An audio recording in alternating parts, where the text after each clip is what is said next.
In 1984, Prince William started screaming the moment Queen Elizabeth walked into the room. His own grandmother, and he was terrified of her. What a young nanny did next broke every royal rule in the book. But it also broke something else. The wall between Elizabeth and Diana that everyone thought was permanent.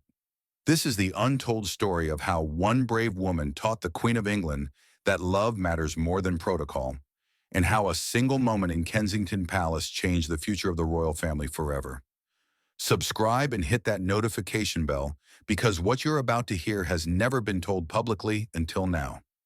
Margaret O'Brien was 23 years old when she first walked through the gates of Kensington Palace. She had grown up in a small house in Dublin, the daughter of a school teacher and a nurse, surrounded by love, laughter, and the kind of warmth that money could never buy.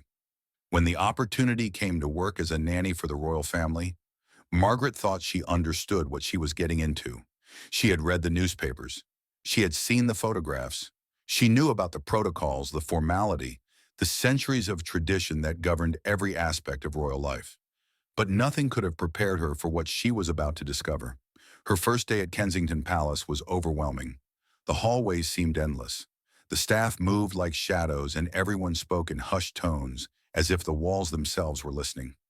Margaret was assigned to care for 2-year-old Prince William and his baby brother Harry, and she was told very clearly what was expected of her.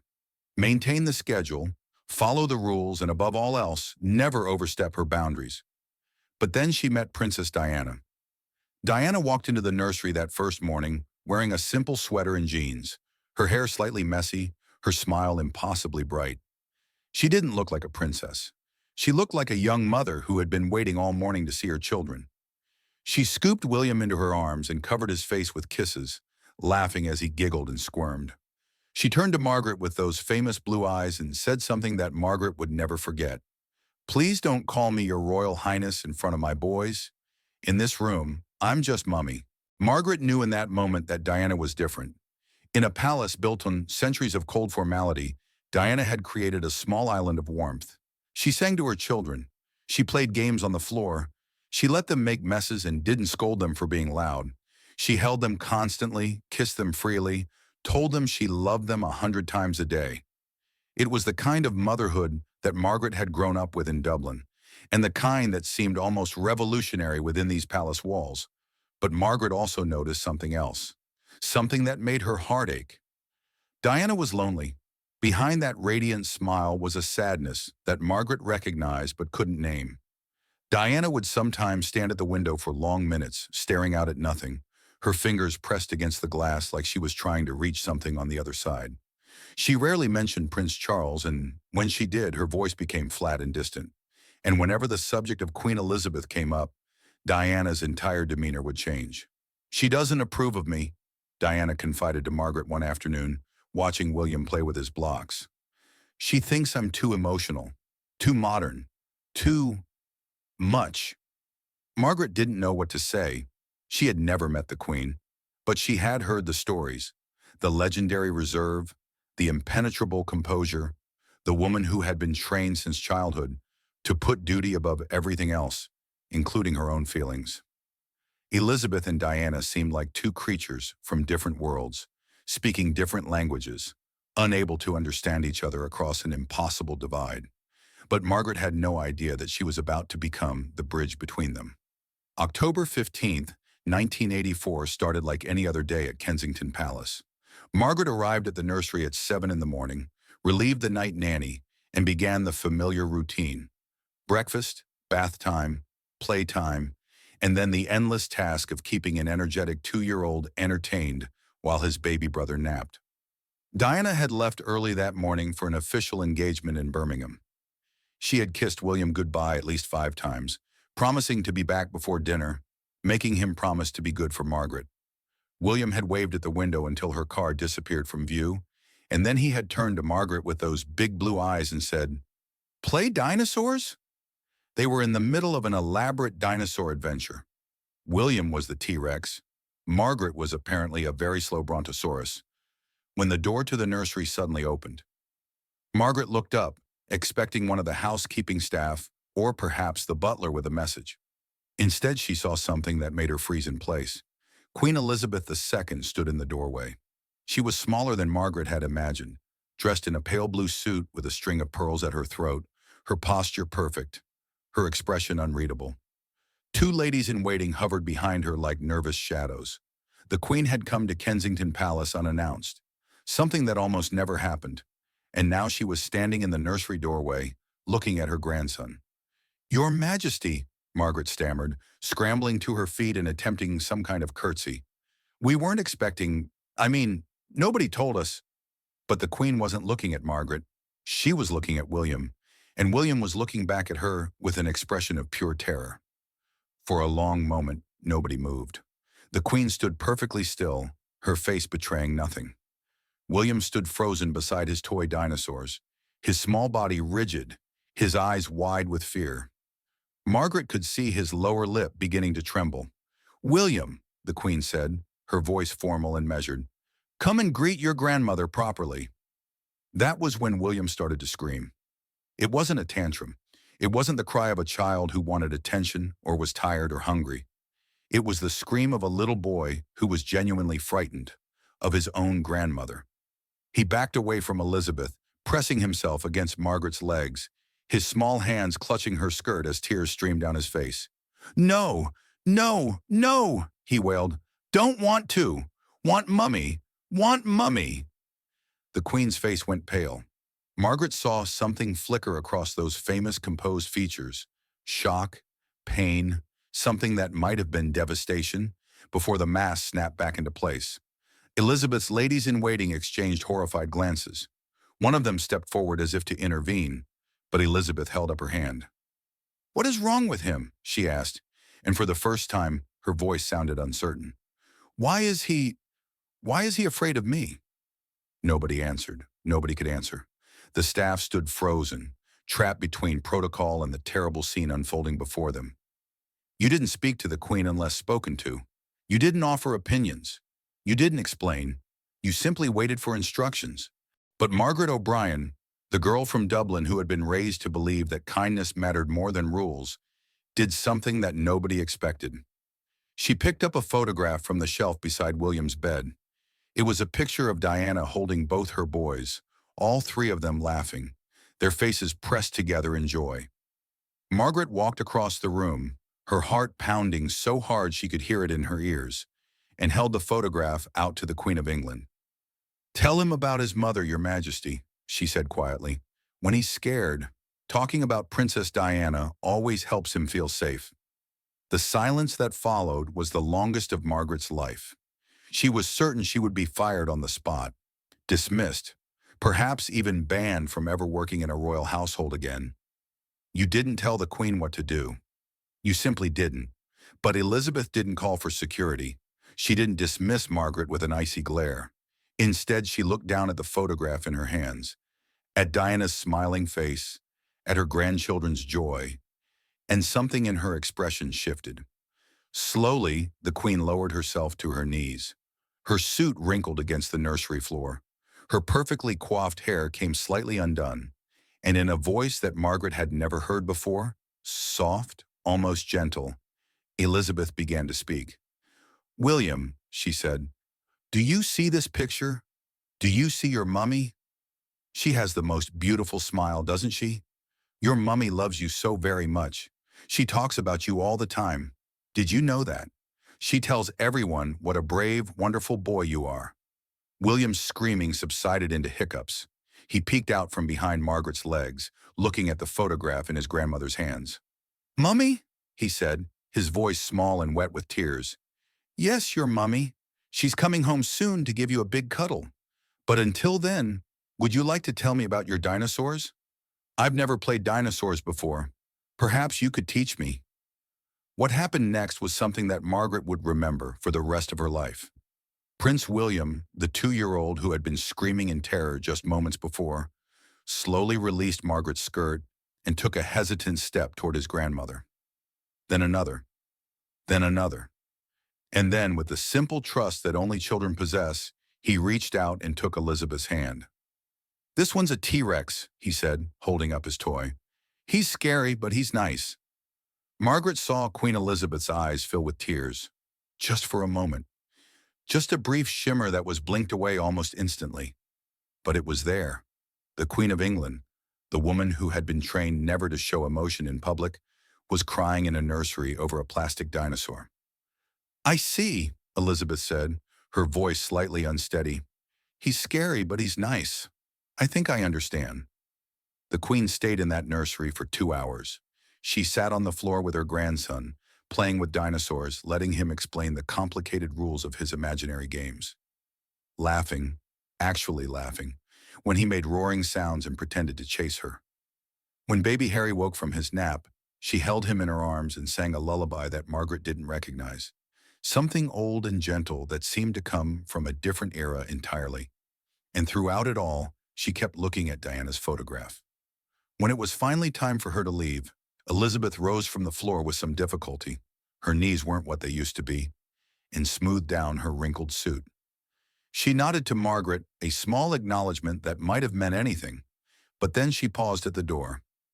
"Miss O'Brien," she said without turning around, "what you did today? No one has ever spoken to me that way." Margaret's heart stopped. "Your Majesty, I'm so sorry, I didn't mean to." "Don't apologize." Elizabeth finally turned, and her expression was something Margaret couldn't read. "You were right. My grandson needed his mother. And I—" She paused, struggling with words that seemed foreign to her. "I didn't know how to give him that. I've never known how to give anyone that." She left without another word. Margaret stood in the nursery, trembling, certain that her career was over. But what she didn't know, what she couldn't have known, was that everything had just begun. The Queen returned the next day, and the day after that, and the day after that. Each time she brought photographs of Diana with her. Each time she got down on the floor with her grandchildren and played their games and listened to their stories. Each time she became a little less formal, a little more human.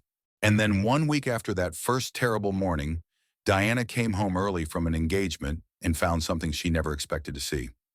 Queen Elizabeth II was sitting on the nursery floor with William in her lap, the two of them looking through a picture book together, both of them laughing at something on the page. Harry was asleep in his crib nearby, and the room was filled with a warmth that Diana had never felt in any royal space before. Diana stopped in the doorway, too shocked to speak. Elizabeth looked up and saw her standing there, the daughter-in-law she had always kept at a distance, the woman she had never quite known how to accept. And she rose slowly to her feet. "Diana," the Queen said. And then she did something that Diana had never seen her do before. She smiled, a real smile. "I owe you an apology." Diana shook her head, confused. "I don't understand. An apology for what?" "For not seeing what was right in front of me." Elizabeth gestured at the nursery, at the warmth Diana had created, at the photographs everywhere of the young mother with her children. "You taught them how to love. You taught them that love should be shown, not hidden. You taught them that it's acceptable to be held and kissed and told that they matter."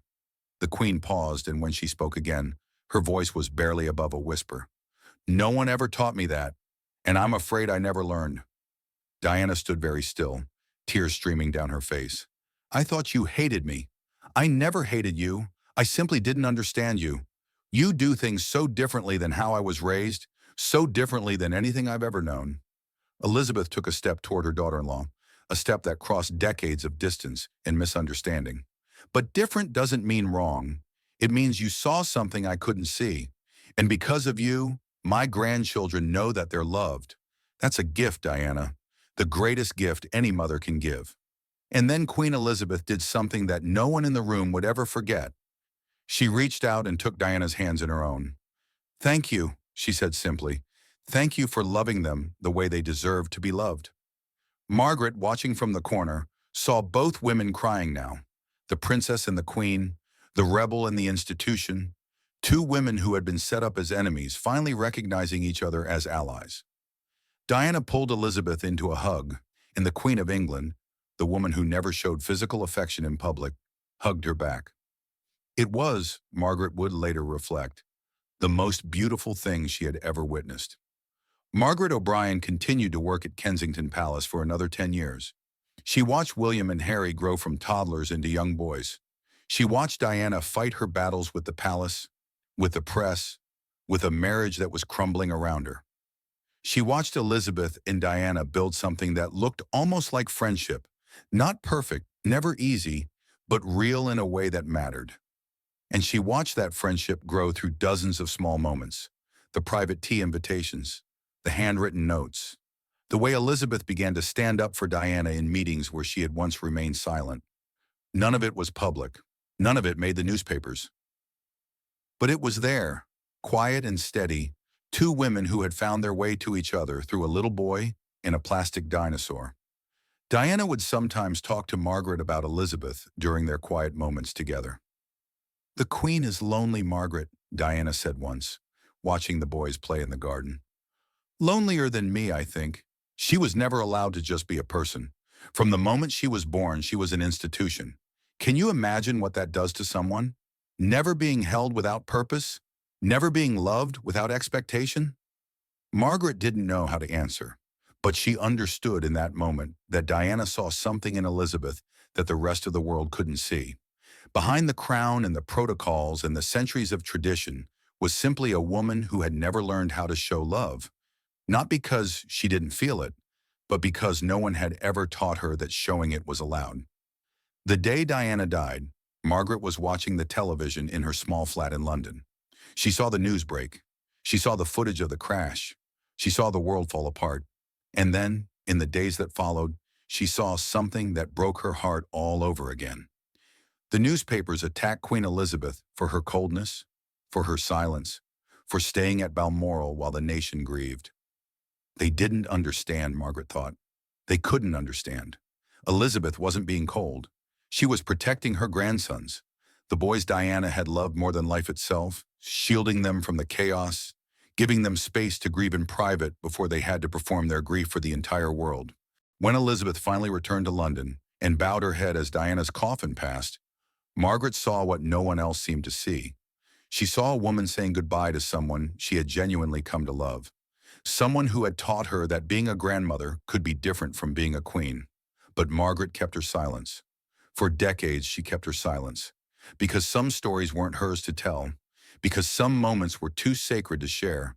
Because the world wanted villains and heroes. And the truth was always more complicated than that. It wasn't until 2024, when Margaret was 83 years old and facing her final months, that she finally decided to speak. "I need to tell you something," she said to her daughter, one autumn evening when the light was fading and her strength was almost gone. "Something about Diana and the Queen. Something that happened 40 years ago." And so she told the story. The screaming child, the photograph, the words that changed everything, and the secret that Elizabeth had shared with her on that final day, just before Margaret left royal service forever. "Miss O'Brien," Elizabeth had said, taking Margaret's hand in both of hers, "I was trained to be a queen. From the age of 10, everything I learned was about duty, about service, about putting the crown before myself. No one ever taught me how to be a grandmother. No one taught me how to hold a child without thinking about what message it would send. Diana knew those things instinctively, and because of her, and because of you, that day in the nursery, I finally learned them too." Elizabeth had pressed something into Margaret's palm, a photograph, not a formal portrait, but a candid shot that Margaret had never seen before. Diana and Elizabeth sitting together at Balmoral, both of them laughing at something off camera, their heads tilted toward each other like friends sharing a secret. "Diana and I understood each other," Elizabeth said quietly. "Not always, not perfectly, but in the ways that mattered. And I want you to know that, even if the world never does. She changed me. She changed this family. And it started with you having the courage to hand me a photograph and tell me what my grandson needed." Margaret O'Brien passed away in the spring of 2025, surrounded by her children and grandchildren. But before she died, she made sure her story would live on. Her family established the Crown and Heart Foundation in her memory, an organization dedicated to supporting palace staff and their emotional well-being, to ensuring that the humans behind the institution are never forgotten. Prince William, now King William V, became its first royal patron. "Margaret O'Brien taught my grandmother something that no advisor or minister ever could," William said at the foundation's launch.